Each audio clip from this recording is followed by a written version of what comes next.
Сәлем.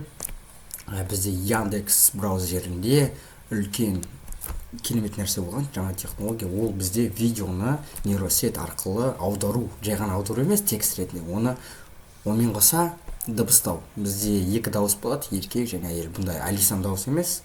Қараңыздар. Мысалы, енді біз барамыз да бұны қазақшаға қоса аламыз.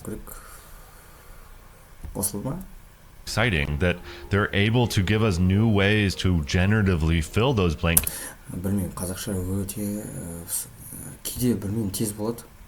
Неге байланысты тез болады? Себебі қараңыздар, сізден бұрын адам осы видеоға келіп аударса, ол сақталып қалады. Ол келесі жолы екінші адам келіп басса, оған тез болады, себебі ол аударылып дайын тұр. Ал мына видеоға ешкім жасамаған. Сол себептен мен қазір қысқаша видео көрейік.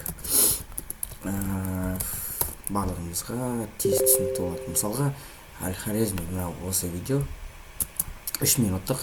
Мына жерге 3 нүктені басамыз, қазақшаға қойдық.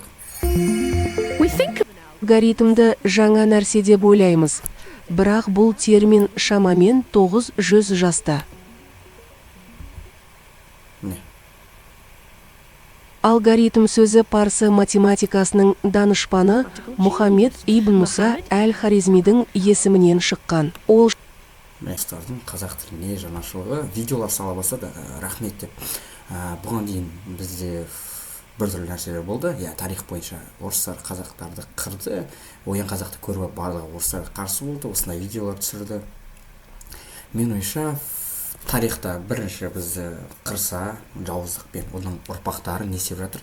Қазақ еліне керісінше бізге көмек көрсетіп осындай жасап жатыр.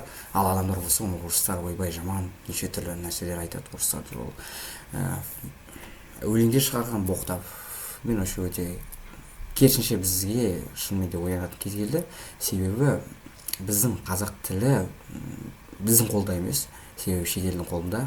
Бізде енді Назарбаев университетінде ғана осы искусственный интеллект, сол және қазір осы Яндекс браузердегі сияқты технология жасап отқан. Одан кейін бізде бар енді проекттер медицинада. Бірақ өте аз. Сол себептен қазақ тілі біздің қолымызда, барынша қазақ тілі контент, қазақша сөйлеу, сол айтайын дегенім. Оян қазақ деген кәдімгідей тура келіп тұр осы видеода.